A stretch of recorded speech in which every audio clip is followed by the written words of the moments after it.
Et je discute des derniers développements relativement au chemin Roxham avec notre panel de députés. Pour les libéraux, Brenda Shanahan, pour les conservateurs, Jacques Gourde, pour le Bloc québécois, Christine Normandin, et pour le NPD, Alexandre Boulris, qu'on rejoint de façon virtuelle. Bonsoir à vous quatre. Bonsoir. Bonsoir. D'abord, je vais vous demander à chacun d'entre vous une réaction au fait que les demandeurs d'asile qui entrent par le chemin Roxham sont maintenant dirigés vers d'autres provinces, en l'occurrence l'Ontario. Brenda Shanahan, d'abord des libéraux. Plusieurs se demandent pourquoi ça a pris autant de temps pour en arriver à ça. Alors, je vous pose la question, pourquoi ça a pris autant de temps? Bien, en fait, c'est une politique qui existe depuis le mois de juin 2022. Puis, en fait, c'est depuis le tout début de cette saga qu'il y avait toujours des transferts. Mais c'est vrai qu'on a eu une période pendant la pandémie, là, il y en avait moins d'arrivées, donc moins de transferts. Mais là, depuis le mois de juin 2022, c'est sûr qu'il y avait des transferts, mais c'est sur la base volontiers. Oui, mais là, c'est depuis la fin de semaine dernière que la majorité des migrants sont transférés par Ottawa vers l'Ontario. C'est la raison pour laquelle je vous demandais pourquoi ça a pris autant de temps, parce que, bon, ça fait des années qu'il y a des flots de passeurs qui passent par le chemin Roxham.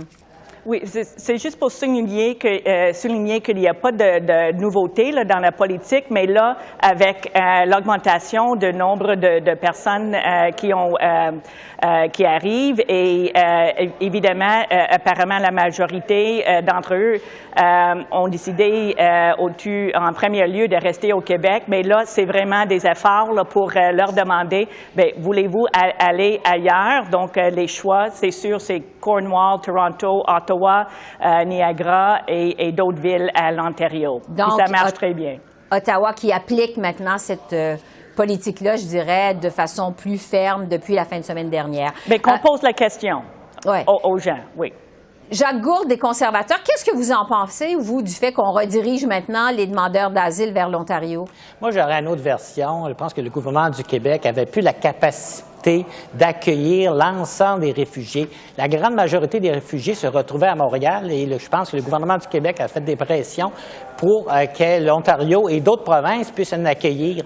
C'est bien beau les accueillir, mais il faut toujours bien leur trouver un logement, il faut toujours bien donner des services et la capacité au Québec était rendue à son maximum et on se devait, pour continuer de les accueillir d'une façon dignement, de les envoyer dans d'autres lieux qui ont la capacité de les accueillir. Mais est-ce que vous accueillez cette décision-là de façon favorable?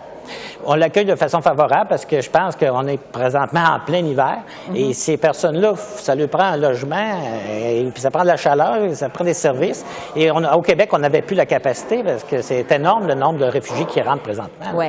Christine Normandin, au Bloc québécois, vous y êtes allée, vous, d'une publicité, le Bloc qui a suscité, on sait, la controverse, publicité qui disait que le Québec n'est pas un tout inclus pour les demandeurs d'asile.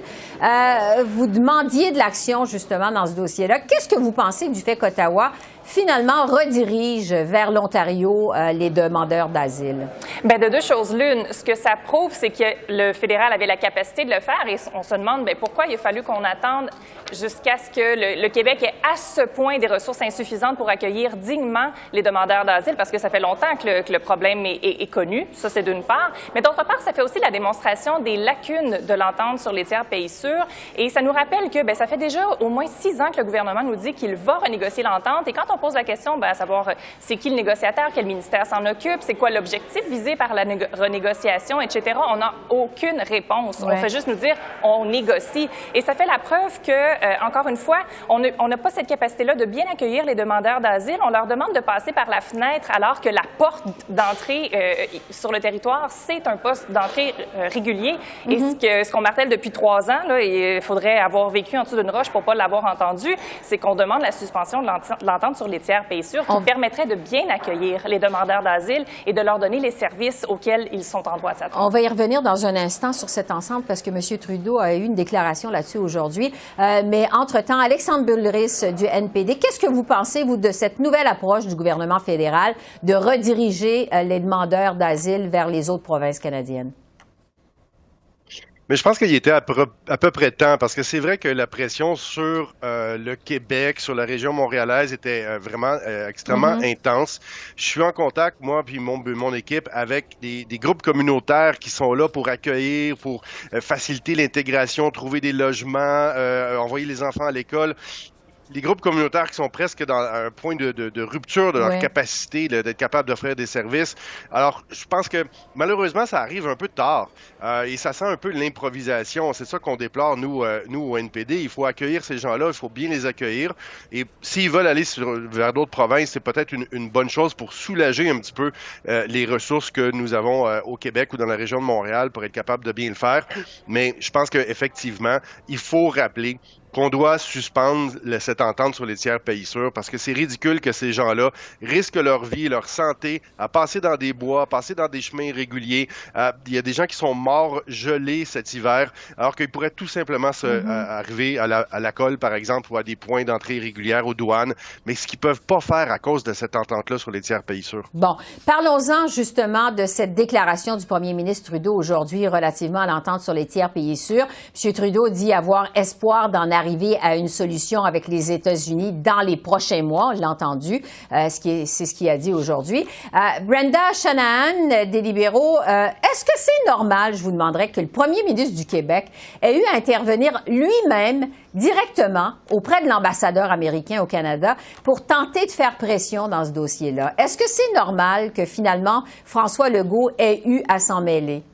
Bien, tout d'abord, j'aimerais saluer justement comment c'est une fierté pour les Québécois, pour le gouvernement du Québec, d'avoir fait qu'est-ce qu'ils ont fait à date, là, justement dans l'accueil humanitaire et vraiment sécuritaire des demandeurs d'asile. C'est un problème international. On sait très bien, puis l'augmentation dernièrement, c'est quelque chose que plusieurs pays doivent faire face, incluant les États-Unis. Puis maintenant, ça prend une stratégie pan-canadienne au Canada là, pour faire face à ce problème-là. Donc, le fait qu'il y a des bonnes conversations franches avec M. Legault et avec Mme Fréchette sur la capacité du Québec actuellement, je pense que c'était tout à fait normal parce que qu'est-ce qu'on voit, c'est une situation qui évolue à tous les jours. Et, mais là, que la situation soit bien gérée, puis je pense que les Canadiens dans les autres provinces veulent faire leur part aussi. Oui.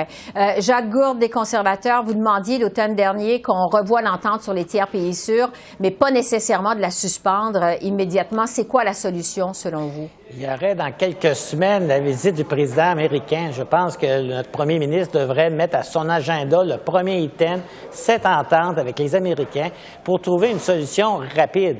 On sait que les réfugiés vont continuer à rentrer, mais on pourrait trouver une façon qui irait mieux. Notre système, présentement, il est tellement brisé à l'immigration qu'il y a des gens qui décident de rentrer illégalement au Canada pour pouvoir rentrer au Canada parce que ça prend au-delà de 4 à 5 ans de rentrer par les voies normales, ce qui est tout à fait pas normal. Il y a des gens qui prennent le risque de rentrer illégalement, de briser leur dossier à vie, et c'est des gens qui seraient peut-être très bien reçus et on serait très bien accueillis au Canada. C'est vraiment honteux. Pour poursuivre sur les solutions, Christine Normandin, au Bloc québécois, vous demandiez la fermeture immédiate du chemin au Roxham. Mais est-ce que ça réglerait vraiment le problème ou ça ferait juste le déplacer?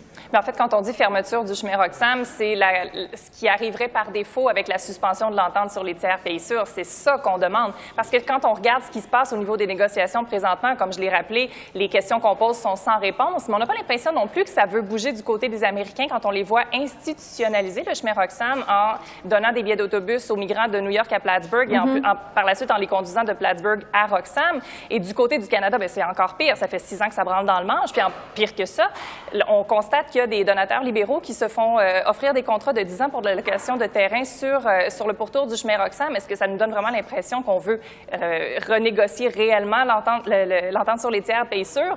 Ça semble encore une fois être quelque chose qui est repoussé au calendrier grec. Mais dans l'intervalle, on peut suspendre l'entente sur les tiers pays sûrs. C'est ce qu'on demande. Ça se fait rapidement, facilement, et on ne comprend pas pourquoi le gouvernement fédéral s'obstine toujours à ne pas le faire. Alexandre Boulris, je vous laisse le mot de la fin.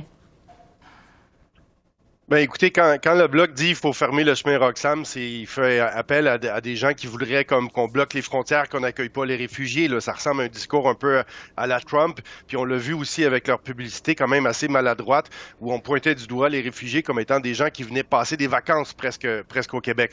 Donc je pense qu'il faut être un peu plus sérieux que ça. Et il faut prévoir des infrastructures dans l'avenir pour être capable d'accueillir correctement les demandeurs d'asile et puis les immigrants et les réfugiés et pas faire de la petite politique partisane sur leur dos. Oui. Christine Normandin, est-ce que vous voulez réagir à ce que vient de dire Alexandre Boulris? Parce que quand même, il parle de faire de la politique à la Trump, là, au Bloc québécois. Je vais me permettre très certainement de répondre parce que justement, on est en train de nous accuser de vouloir fermer le chemin Roxham en repoussant les demandeurs d'asile, alors que notre position, c'est celle qui est exactement la même que les groupes qui protègent les demandeurs d'asile, à savoir suspendre l'entente sur les tiers pays sûrs. La conséquence de ça sera la fermeture du chemin Roxham parce que ces gens-là, enfin, vont pouvoir passer par des points d'entrée réguliers, les postes douaniers qu'on a déjà. C'est la conséquence, la fermeture du chemin Roxham, mais à la base, ce qu'on veut, c'est la suspension de l'entente sur les tiers pays sûrs pour donner des droits, de la dignité aux demandeurs d'asile. On va arrêter là-dessus. Brenda Shanahan, Jacques Gourde, Christine Normandin, Alexandre Boulris, merci à vous quatre. Merci, bonne fin de journée. Merci.